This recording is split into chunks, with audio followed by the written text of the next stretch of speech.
two Android powerhouses, but only one can win a dogfight battle. I'm Aaron Baker from PhoneDog.com, and today it's the LG G2 versus the HTC One. Let's put them together and see which one comes out on top.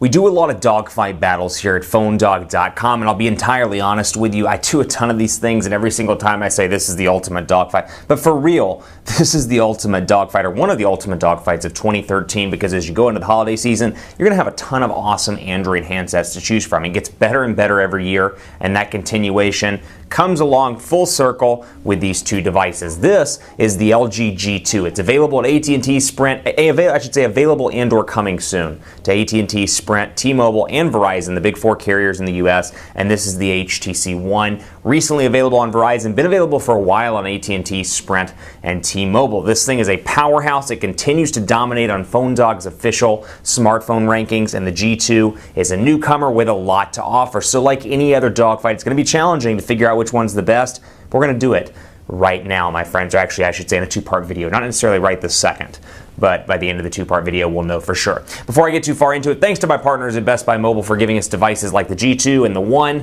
for use in our giveaway game that we give to you for free on the site at PhoneDog.com. When you go into Best Buy Mobile to get either one of these devices, you'll walk out working. They'll get your email, your contacts, your web, all that stuff set up. So when you walk out the door, you're good to go. Let's do a tech rundown here and talk about the specifications of both of these devices. This is the G2. It's packing a 2.3 gigahertz quad-core Snapdragon 800 CPU, a 4.2-inch 1080p display that HD display that LG says.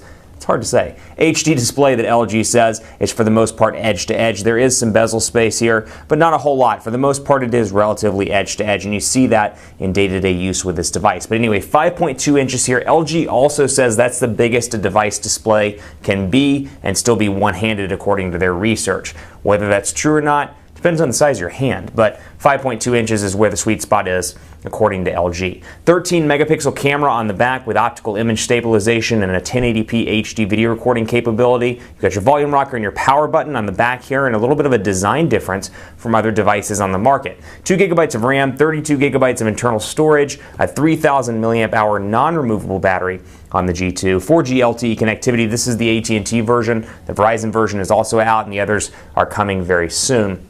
And this is packing Android 4.2 with LG's UI. HTC One. This thing is packing a 1.7 gigahertz quad-core Snapdragon 600 CPU. So 800, first US device to support the 800, available on multiple carriers. This Snapdragon 600 at 1.7 gigahertz. 2 gigabytes of RAM, 32 gigabytes of internal storage, 4G LTE. This is the Verizon version. I should point out with Verizon and 4G LTE logos here. 4 ultra-pixel camera with 1080p HD recording, a 4.7-inch 1080p HD display. And on the Verizon version, and exclusively on the Verizon version out of the box, Android 4.2 Jelly Bean with HTC Sense version 5. So much like the international version, you can rock Jelly Bean and the pretty, or I should say it's not the latest version, but pretty late version at Android 4.2 with Sense 5. The difference here, all metal build quality. If you look at these two devices, this is a really nice device. It's thin and light and it fits well in the hand, and I love the placement of the buttons. And to all those people that have asked me on Twitter, I have no problem keeping this in my pocket. It does not activate the buttons here in the back. I've got a ton of Twitter questions that go along the lines of, hey, when it's in your pocket, does your power button activate? Does it activate your volume rocker switch? Not in the slightest. I haven't had it happen to me once on the LG G2, but still a very plasticky device resembling Samsung's design language. HTC One is all metal, a gorgeous display here, and then a beautiful back as well with boom sound speakers on the front. So from a design perspective, the design, and while some people love plastic and some people love metal, the design goes to the HTC One. Even after months of being on the market, it is still the most beautiful Android device on the market right now. Now, that's a pro. There are plenty of cons. The display is smaller in comparison. Snapdragon 600 versus Snapdragon 800. So there are a couple of cons depending on what's most important to you, but we'll dive into that more in part 1 and part 2. So let's jump into the software, and before we do that, I want to give you a quick rundown of the hardware here. Micro SIM card slot over here on the left side. It's hard to see. Down here at the bottom, you've got your speakers, micro USB charging port, 3.5 millimeter headphone jack over here on the side, or on the bottom side, I should say. Nothing over on this spine. Up here, watch on, infrared blaster, and of course on the back, your camera and an AT&T logo in this case. Up top here, 3.5 millimeter headphone jack, power button which doubles as the IR blaster for HTC's TV service. You've got all metal with the exception of these little plastic areas right here and on the sides.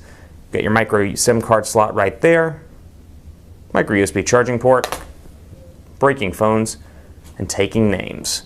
Volume rocker over here on the right side as well. So from an in-hand perspective with these two devices, this fits really well in the hand. I love the curved nature of the HTC One. This is still one of the most beautiful devices to fit in your hand and use on a regular basis and use for long phone calls. That said, I love the look and feel of this. The on-screen buttons are really nice. This thing is thin and light, and I am absolutely crazy about the buttons being on the back of the device. I think it's a great idea. Your finger naturally rests on the power button, and so it's fantastic. And even if you don't want to use that as your primary method of turning the device on and off, all you have to do is double tap the display to turn it on and off. You don't have to touch the buttons on the back at all. But if you want to, these double up as shortcuts, activating camera, and quick memo. Now let's go into the software here because they are very different. They're both running Android 4.2, but you'd be hard pressed to believe that because they look so different out of the box. You can see Sense 5 running right here, I should say, out of the gate. You've got 7 home screens over on this device that you can have. You've got 5 home screens over on the HTC One, one of which is HTC Blink Feed. Now we've talked about it at length in videos, and I'm not going to bore you too much with Blink Feed,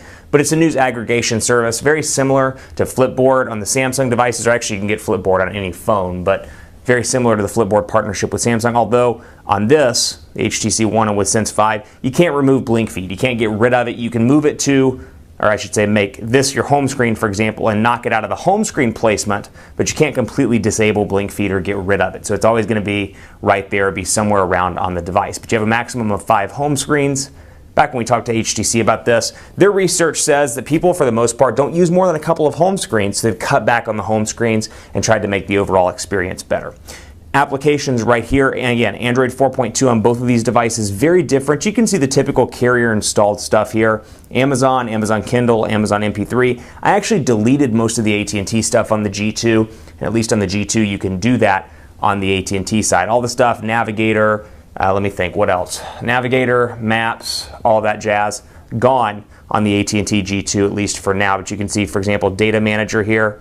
You can see AT&T Code Scanner, and just by clicking there, I can delete those and move on. Can't do that on the Verizon side over here, but you do get a couple of Verizon things like Caller Name ID, My Verizon Mobile, Hotspot, NFL Mobile, Verizon Tones, Video Calling, Voicemail, VZ Navigator, and VZ Security. And I like this. You've got the clock up here as a constant option. You can arrange them in alphabet or alphabetical order or by groups, as you can see here in custom configuration. And you can even do this. You can come here and change the layout of the grid size. So 3x4, for example, if you want to make it a little bit different in overall size. Very similar over here as well. You can show large icons just by doing this. And there are my big icons, no longer small. I prefer small, so we're going to take it back to the smaller icons. Now you've got on-screen buttons here, and diving into the software a little bit more, both of these offer a wealth of personalization. So I'll go down through here just so you can quickly see between the notification bars. You've got Q-Slide over here, which we'll talk about in part 2. It's the multitasking option on the G2, very similar to the multitasking options on the Galaxy Note 2 and now the Galaxy Note 3, but very different in a couple of ways. So we'll talk about that. I do like the ability to not only have the shortcuts up here, but the ability to edit those as you see fit. So for me, for example, I live in airplanes for work, so I'll bring airplane mode all the way up to the top, back out, and now airplane mode is at the far left for me to use as I see fit. Brightness, sound here as well. This is what the HTC One's notification bar looks like. I can either do that or I can bring my 2 fingers down, and in Android 4.2 style, I've got my shortcut to my Google Plus profile and all these little shortcuts with brightness and settings and more. So we'll jump into settings on both of these devices and take a look. Network, sound, display in general, all tabbed out here, very similar to TouchWiz. And you're going to see a lot of goodies on the G2 software-wise. A couple of goodies include Smart Screen, where the screen stays on, Smart Video. You've seen these features before on the Galaxy S4 and other Samsung devices. The notification LED is here as well. And what I like is the notification LED is up here on the top on the G2, but it's also on the back behind the power button and just above the volume up button. So you've got this little button that lights up as well. So when you have the device face down, this will light up. And then of course, if you have it right side up, it'll show you over here on this side as well. So really nice feature there. Very similar to the Droid DNA with that dual LED that you may remember when we covered it on PhoneDog.com, but a lot of software goodies here. Over on this side, you've got some nice personalization choices as well. Wallpaper, lock screen style, including the ability to use widgets on the home screen. For example, Gmail, if I want to, I'll come in here and select Gmail. Let's go back and do CNN Small. We'll do Top Stories. And what should happen is when I turn it off and back on, CNN is right there in my lock screen on the HTC One. Over here on this device, lock screen, a couple of different options, including the ability, kind of a nice little wealth of options. Screen swipe effect, particle, crystal, white hole, dewdrop, and what that does is it changes the animation for when you come in and you unlock the device itself. Double tap. That animation right there that you're seeing, it changes that.